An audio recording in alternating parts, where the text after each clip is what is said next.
আজকে তোমাদের সাথে বেনারসের একটা নতুন জায়গার পরিচয় করাবো, যেটা হচ্ছে কাশী চাট ভান্ডার। এই ভিডিও হয়তো তোমরা এর আগে অনেকেই ইউটিউবে দেখে থাকবে, আমরাও দেখেছিলাম ফার্স্টে। তারপরে যখন আমরা এই দোকানের সামনে যাই তখন আমরা ভাবি যে শ্রীভূমির লাইনও হয়তো ওই দোকানের সামনে কম।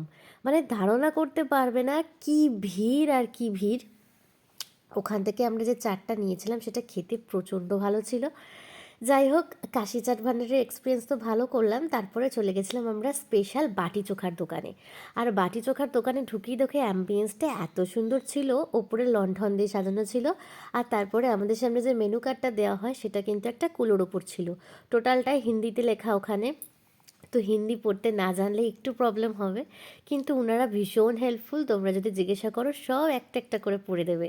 তারপর আমরা বাটি চোখা নিয়েছিলাম। কি কি ছিল দেখো, এখানে যে লিট্টি, তারপরে চোখা, স্যালাড। ওরা তো পেঁয়াজ খায়, আগেই বলেছিলাম, ভেজিটেরিয়ান হলেও খেতে প্রচণ্ড ভালো ছিল। তারপর ওরা আমাদেরকে বললো যে এখানে রাইস থালিটা একবার ট্রাই করে দেখতে পারেন। তো আমরা রাইস থালিটাও নিয়েছিলাম। রাইসটা প্রচণ্ড ভালো ছিল, সাথে ডাল, চোখা, আচার আর স্যালাড দিয়েছিল। চালের কোয়ালিটিটা এখানে একটু অন্যরকম লাগে। মানে আমরা নর্মাল যেরকম চাল খাই আমাদের এখানে এরকম কিন্তু না, চালটা একটু আলাদা। আচ্ছা, এবার যে পাটটা দেখাচ্ছি এটা কিন্তু একদম ভোরবেলার পাট, মানে ধরে নাও ওই 5:30 মতো বাজে হবে। কারণ কালকে আমাদের বাটি চোখা খেতে রাত হয়ে যায়, তারপরে বাড়িতে এসে আমরা ঘুমিয়ে পড়ি, কারণ পরের দিন আমরা সকালের গঙ্গা পুজোটা দেখবো সেই জন্য। আমরা যেখানে ছিলাম সেটা হচ্ছে আশি ঘাট, আর সেখানেই সকালবেলার গঙ্গা আরতিটা হয়। আমরা কিন্তু বেরিয়ে গেছিলাম ভোর 5:30 নাগাদ। ওই হোটেলের যে দাদা ছিল তাদের থেকে জেনে নিয়েছিলাম টাইমটা কীভাবে যাব সপ্তাহে। তারপর দেখো আমরা কিন্তু জায়গা মতো পৌঁছে যাই। আমরা যখন পৌঁছাই তখন ওই 5:30 পৌনে 6টা হলেও ওখানে কিন্তু অনেক ভিড় জমে গেছে। ভিড় জমে রীতিমতো লোকজন বসে গেছে। আর এই যে দেখছো না যারা চেয়ারে বসেছে, এই চেয়ারে কিন্তু তোমরা বসবে না। মানে তোমরা চাইলে বসতেই পারো, কিন্তু এই চেয়ারে বসতে গেলে কিন্তু 1,000 টাকা করে লাগছে। মানে এক একজনের 500 টাকা, দুজনের 1,000 টাকা।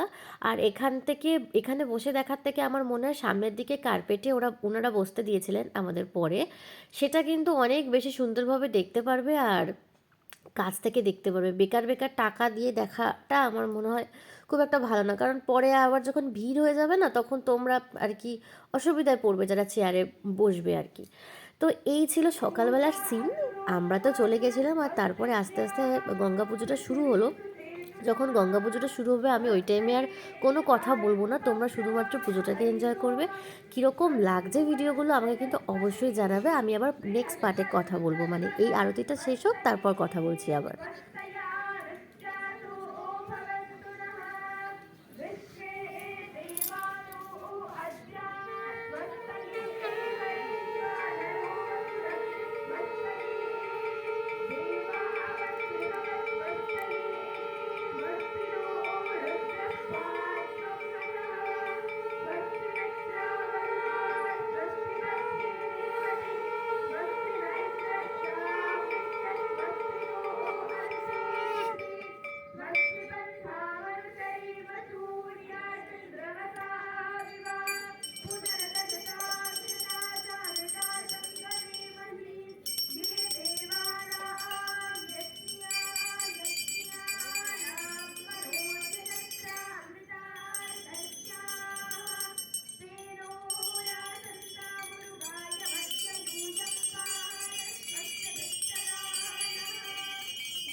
সত্যি বলতে আরতিটা কেমন লাগলো আমাকে কমেন্টে লিখো। আমরা তো জাস্ট মন্ত্রমুগ্ধের মতো ওইটুকু টাইম শুনেছিলাম, ভীষণই ভালো লেগেছে। আমার তো সন্ধ্যা আরতির থেকেও সকালের পুজোটা বেশি ভালো লেগেছে, সন্ধ্যা আরতিটা একটু কনজাস্টেড ছিল।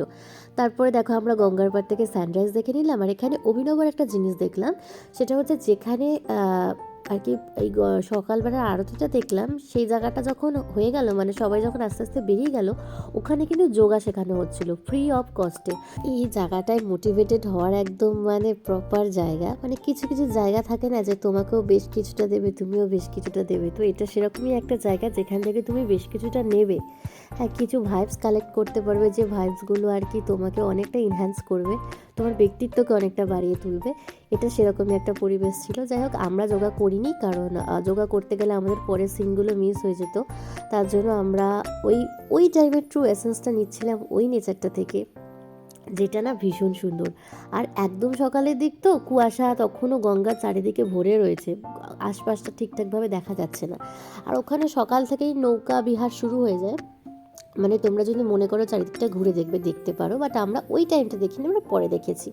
ওখান থেকে আমরা বেরিয়ে আসি, বেরিয়ে এসে আমরা একটু চাটা খাই, তারপরে আমরা একটা অটো নিয়েছিলাম। আর এই যে অটোর কাকু, এখানে আর একটা ঘটনা বলি, ইনি না হঠাৎ করে বাঙালি বেরিয়ে যায়, জানো তো। মানে ইনার বাড়ি হচ্ছে মুর্শিদাবাদে, ইনি প্রায় 20-25 বছর ধরে বেনারসে অটো চালাচ্ছেন। তো তার সাথে আমরা একটু গল্প করতে করতে যাচ্ছিলাম, উনি আমাদেরকে নেক্সট পার্টে নিয়ে যাচ্ছিল চাচির কচুরির দোকান, মানে যেটা ভীষণ ফেমাস ওখানে। ওখানেই আমরা যাচ্ছিলাম তখন।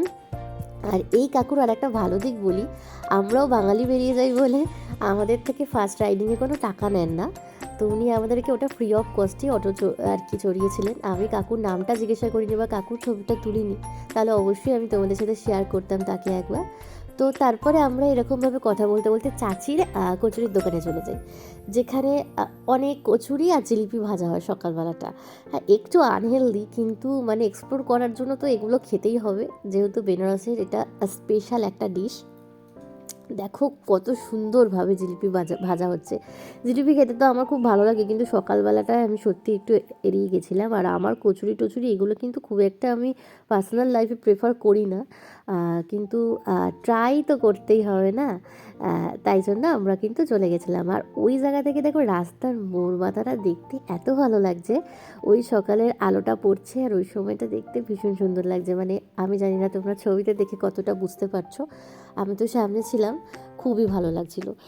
যাই হোক, তারপরে তো চাচির দোকানে চলে যাই। আর চাচির দোকান ওই যে দেখো দূরের যে ছোট জায়গাটা দেখা যাচ্ছে, ওটাই কিন্তু চাচির দোকান। ওপরে চাচির সাইনবোর্ডও দেওয়া রয়েছে, আর এরকম টিন টিন পেতে দেয়, এখানেই বসে তোমাকে খেতে হবে। দেখতে দেখতে আমাদের কচুরি চলে আসে, তার সাথে একটা চোখা টাইপেরই আইটেম, কারণ এখানে ওরকম তরকারি অত দেয় না।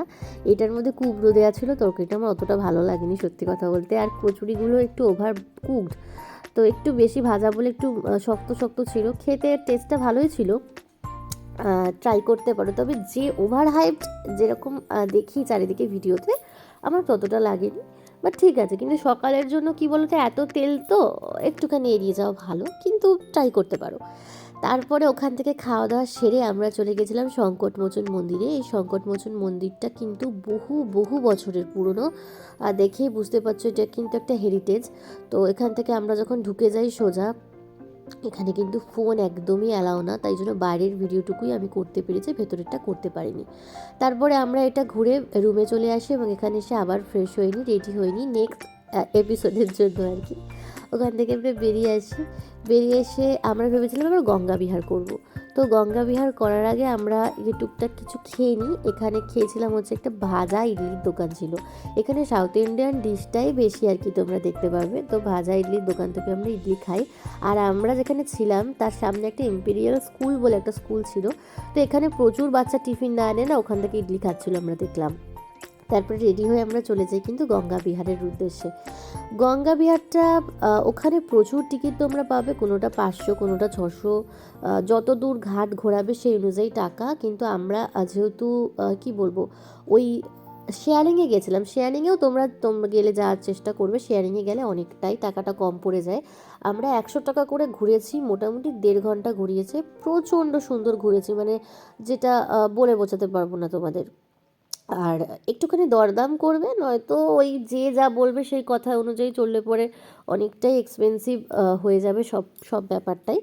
আচ্ছা, এটা হচ্ছে গঙ্গার ঘাটটা, মানে যেখান থেকে আমরা বেরিয়েছি। এই নৌকা দিয়ে যেতে যেতে তোমরা টোটাল কাশীর ঘাটটাকে দেখতে পারবে। বেনারসের যে ট্রু এসেন্সটা, এটা হয়তো এখান থেকে তোমরা পেয়ে যাবে। এই গঙ্গা দিয়ে যখন আমরা যাচ্ছিলাম, মানে নৌকা করে, তখন আমরা মণিকর্ণিকা ঘাটের সামনে দিয়ে গেছি, হরিশ্চন্দ্র ঘাটের সামনে দিয়ে গেছি। টোটাল সমস্ত ঘাট দেখতে দেখতে গেছি। প্রচণ্ড সুন্দর ছিল সবটা। আমরা শেষ করেছিলাম মেবি হচ্ছে জায়গাটা নমোঘাট। নমোঘাট অবধি আমাদের নিয়ে গিয়েছিল, তারপরে আবার কিন্তু রিটার্ন করেছে। তো এই যে টোটাল আমরা আরশি ঘাট থেকে শুরু করেছিলাম আমাদের জার্নি নমোঘাট অবধি, এই যে টোটাল যে জার্নিটা, এই জার্নিটা মোটামুটি ধরে নাও 1 ঘন্টা 30 মিনিটে। 1 ঘন্টা 30 মিনিট তো হবেই, তার বেশি ছাড়া কম না। তো খুব ভালো ছিল সবটা। আর এই বেনারসের গঙ্গার ঘাট থেকে যখন যাচ্ছিলাম, আমার না তখন ওই শাদি মে জরুর আনা সিনেমাটার কথা খুব মনে পড়েছিল। এই সিনেমাটা যখন দেখতাম তখন মনে হতো যে একবার যদি বেনারস যেতে পারি। আর ওই যে গানটা আছে না যে তু বন যা গালি বেনারস কি, তো ওই গানের তো প্রত্যেকটা লাইনে বেনারসকে তুলে ধরেছে। গানটা আমি এতবার শুনেছি, আর ভীষণ ভালো লাগছিল না। কোনো জায়গা তুমি যদি ভাবো যে বা দেখো, সেই জায়গাটায় তুমি যখন রিয়েল আর কি লাইফে যাও বা এক্সপ্লোর করো রিয়েল লাইফে, তো ওইটার এক্সপিরিয়েন্সটা না সব কিছুকে ছাপিয়ে যায়। তো আমার লাইফে একটা সেরকমই এক্সপিরিয়েন্স বেনারস, যেটা প্রচণ্ড ভালো লেগেছে। খুব সুন্দর একটা শহর। অ্যাকচুয়ালি তো বেনারস সব থেকে পুরনো শহর, ভীষণ ভীষণ ভালো। তো তোমরা এটাকে এক্সপ্লোর করো অবশ্যই। আমার এই ব্লগ দেওয়ার মানে এটাই যে তোমরা যারা যাওনি তারা একবার হলো বেনারস যাও। এই আর কি ছিল আমার একটা ব্লগ। কেমন লাগছে ব্লগগুলো জানিও। আমি হয়তো আবার একটা পার্ট আপলোড করব। ও গঙ্গা বিহারের পরে তো খাওয়া দাওয়া করেছিলাম, আর তারপর অনেকটা সন্ধে হয়ে গেছিলো। আচ্ছা, ওখানে গিয়ে কিন্তু আমরা সমস্ত রকম খাবার ট্রাই করি, তোমাদেরকে বলে রাখি। মানে আমরা কিন্তু এখানে ঘুরতে যাওয়ার আগে বেশ সমস্ত কিছু ভালোভাবে দেখে নিয়ে গেছিলাম যে কোথায় কী পাওয়া যায়, কোথায় কোনটা ভালো। তো কাশি চাট ভান্ডারের কথা বলেছিলাম তোমাদের। তো কাশি চাট ভান্ডারের থেকে একটা চাট নিয়েছিলাম নেক্সট দিনকে আবার, তো যেটা খেতে প্রচণ্ড ভালো। চাটটা আমি তোমাদেরকে একবার ক্লোজ আপে দেখিয়ে দিই।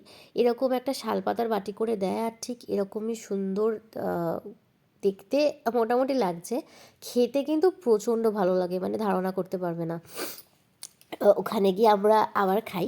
আর তারপরে কি জানো তো, ওখানের মালাইও আর সরভাজা, তারপরে ক্ষীর, এগুলো কিন্তু আমরা প্রত্যেকটা ইন্ডিভিজুয়ালি ট্রাই করি। তোমরাও গেলে কিন্তু ডেফিনেটলি ওগুলো ট্রাই করবে। দেখবে প্রচুর মিষ্টির দোকান থাকে তো সাইডে, তো ওখানে কিন্তু বিভিন্ন কোয়ান্টিটিতে বিক্রি করে। এটা যেমন ক্ষীর দিচ্ছিল, ক্ষীরের ওপর এটার আলাদা একটা নাম ছিল, আমার এই মুহূর্তে নামটা মনে পড়ছে না। আর প্রত্যেকটা তোমরাও ট্রাই করো, কারণ কোথাও যখন এক্সপ্লোর করতে যাবে, ফার্স্ট টাইম যাবে, তো ওখানে সবটা ট্রাই করবে। আমার তো মনে হয় সেটা করাটা বেশি ভালো। তো এখানে কিন্তু আমরা ক্ষীর ট্রাই করেছিলাম, তারপরে কিন্তু এই জিনিসটাও আমরা ট্রাই করেছিলাম। এটা হচ্ছে কি মালাইও মনে হয়। তো এই ছিল একটা ব্লগ। আবার নেক্সট পার্ট আনবো খুব তাড়াতাড়ি। তো ততক্ষণ তোমরা ভালো থেকো, সুস্থ থেকো, সবাই সাবধানে থেকো। আর ব্লগগুলো কেমন লাগছে জানাতে কিন্তু ভুলো না। সত্যি কথা বলতে বেশি লেন্দি করবো না। আবার নেক্সট পার্ট আসবে, আর তোমাদের যদি কিছু জানার থাকে অবশ্যই কমেন্ট করো, আমি কিন্তু অ্যান্সার দিয়ে দেবো।